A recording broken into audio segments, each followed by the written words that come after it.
आज देश दुनिया वैश्विक महामारी कोरोना के कहर से गुजर रहा है। कोरोना को काबू में करने के लिए सरकारें भी काफी कुछ कर रही हैं। बावजूद इसके लोग चपेट में आ रहे हैं और वो समय काल के गाल में समा रहे हैं।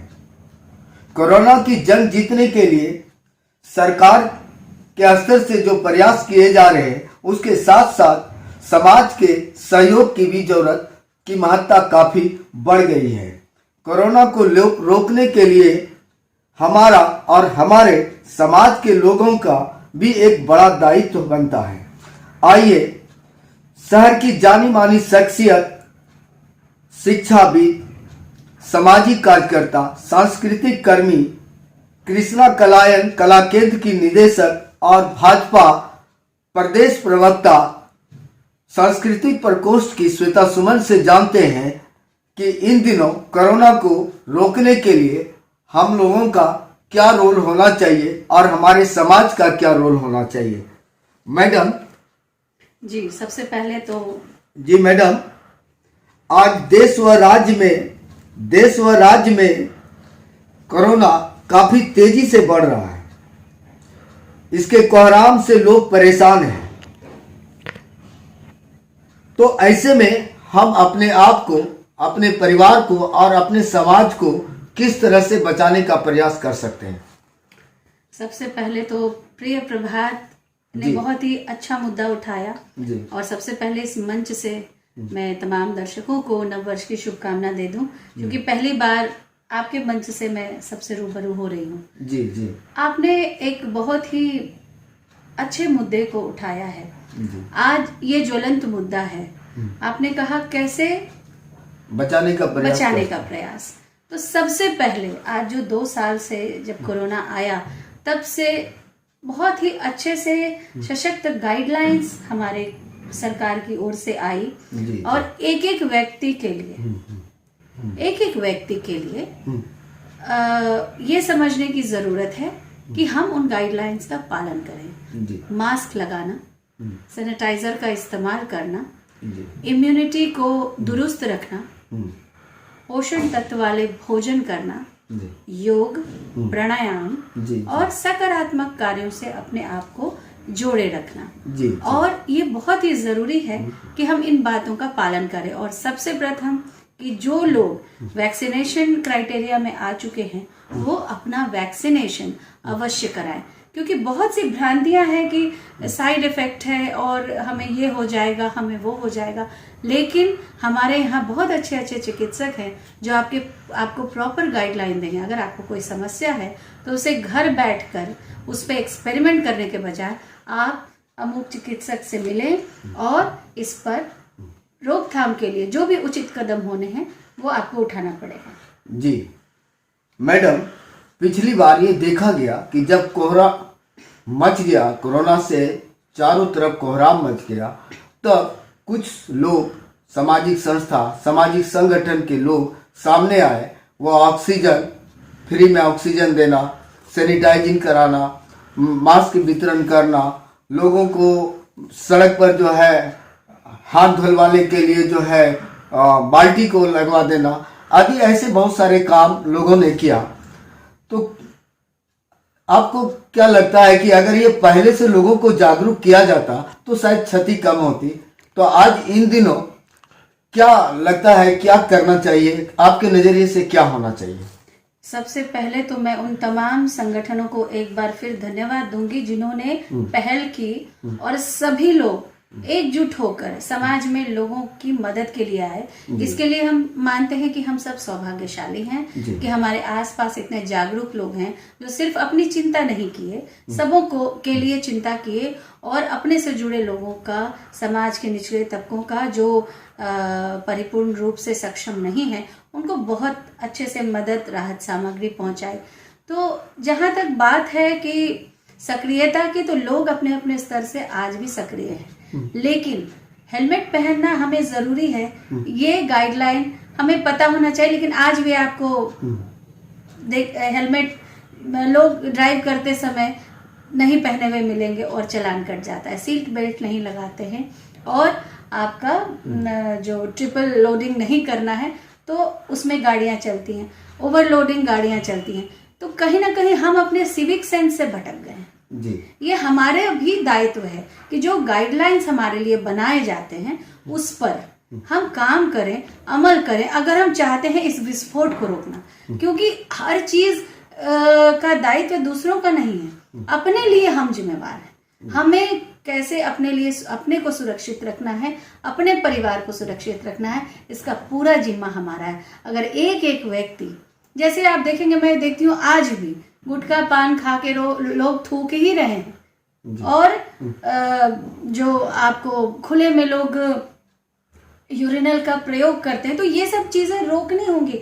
इन सब बातों से कहीं ना कहीं आप देखेंगे कि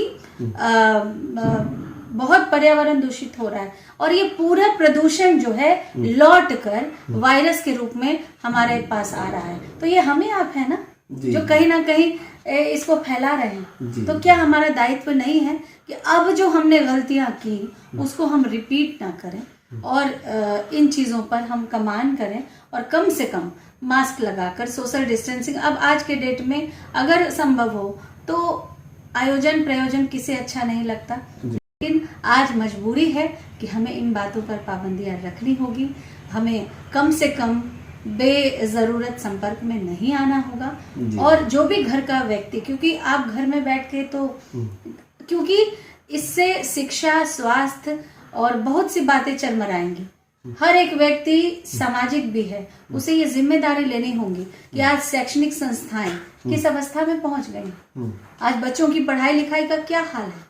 तो क्या हमारा आपका दायित्व नहीं है कि हम आज सजग होकर अपने आसपास के लोगों को भी जागरूक करें, ताकि हमारा जो एक नॉर्मल लाइफ है वो एक वापस आ सके। कहीं ना कहीं हम भयभीत तो हैं, सब्जी मार्केट से लेके हर जगह इतनी भीड़ हो रही है। तो मुझे लगता है कि इन विषयों पर हर एक नागरिक को एकदम साथी हाथ बढ़ाना, हर आदमी जागरूक हो जाए, हर आदमी सजग हो जाए कि हमें कैसे काम। जी मैम, जागरूकता के लिए जैसे अभी मैंने आपसे जानना चाहा कि जो है सामाजिक संगठन काफी है भागलपुर में, कई संस्थाएं भी हैं, एनजीओ भी हैं, क्या इन लोगों को भी अभी से ही सड़क पे आकर के लोगों को जागरूक करना चाहिए, इससे फायदा कुछ होगा?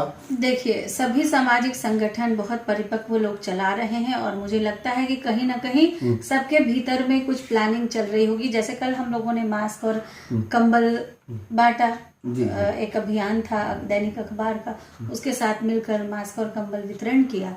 और भी जहां जरूरत होती है, तो अभी क्राइसिस है बच के रहने का। कोई भी आदमी अगर अपनी सुरक्षा देखते हुए भी उन हिदायतों का पालन करे तो कहीं ना कहीं हम इस विस्फोट से बचेंगे। और मुझे लगता है कि सभी सामाजिक संगठन इतने परिपक्व हैं, कहीं ना कहीं उनके दिमाग में जरूर ये विचार होगा, और कुछ ना कुछ सबों की प्लानिंग रहेगी। जी, शहरवासियों के लिए अंत में क्या आप अपील करेंगी? शहरवासियों से फिर मैं अपील करूंगी, खासकर युवा पीढ़ी से, कि अभी आपका वैक्सीन लेना, मास्क सैनिटाइजर यूज करना, और अपने अगर आपके घर में बुजुर्ग हैं, बच्चे हैं, तो क्योंकि युवा पीढ़ी एक युवा पीढ़ी ये है जो कि पढ़ने लिखने के लिए अभी आपकी पढ़ाई लिखाई ऑनलाइन हो रही है, तो बेवजह अगर आप अपने आप को रोक सकते हैं बाहर जाने से तो आप रुक जाएं। जिस सरकारी प्रयास को आप कितना परसेंटेज देना चाहेंगे? देखिए, सरकारी प्रयास भी अपने स्तर से हो रहे हैं, और जो भी इम्प्लीमेशन है हो रहा है। कहीं ना कहीं सरकार हो, प्रशासन हो, सबों को नागरिक सहयोग की जरूरत पड़ती है जी। तो हमें घूम फिर के इस बात को नहीं भूलना होगा कि वो जो सहयोग है उसके साथ हम कितना सहयोग कर पा रहे हैं। आप आज मार्केट चले जाएं, आज भी जागरूकता की कमी है, और कई दिनों से मास्क तो मार्केट से गायब था, लोग मेला लगा ही रहे थे, घूम ही रहे थे, और सब कुछ हो रहा था। तो आज जिस बात की जरूरत है उस पे हम कायम हों, और जो अभी समय की मांग है कि हम अपने आप को समेट लें और टीकाकरण के लिए जरूर जाएं। अभिभावक बच्चों को टीकाकरण के लिए जरूर लेके जाएं। बहुत सी भ्रांतियां हैं, बहुत बच्चे इसके शिकार हो रहे हैं। तो मेरी अपील है कि बहुत ही अच्छा वैक्सीनेशन कार्यक्रम हुआ है, इस पर हम प्रश्न चिन्ह नहीं लगा सकते कि जैसे जैसी जरूरत हुई है हमारे टीका केंद्रों में, मुझे लगता है कि बहुत अच्छा से इसका प्रतिपादन हुआ है, और जितने भी टीका केंद्र हैं और प्राइवेट स्कूल्स ने भी अब इसके अभियान को ले लिया बच्चों के लिए, उनकी सुरक्षा के लिए। तो अगर हम शिक्षा, स्वास्थ्य और जीवन को अपने पटरी पर चाहते हैं तो हम इससे इन बातों का पालन करें। और एक अंतिम बात कहूंगी कि अपने आप को रचनात्मक कार्यों से जोड़ें। आज अभिभावक बहुत सारे कंप्लेंट के साथ आते हैं, दिन भर बच्चा लैपटॉप में है, मोबाइल में है। तो आज लैपटॉप, मोबाइल सिर्फ पढ़ाई का ही जरिया नहीं है, उसके अंदर कई रचनात्मक चीजें आ रही हैं, बहुत सारे क्लासेस हो रहे हैं और बहुत सारी चीजें हैं जिससे आप जानकारियां ले सकते हैं, जुड़ सकते हैं। जी जी, ऑनलाइन अभी पढ़ाई भी चल रही है और नृत्य, संगीत और आर्ट एंड कल्चर का क्लास हो रहा है, मैं खुद भी ले रही हूँ।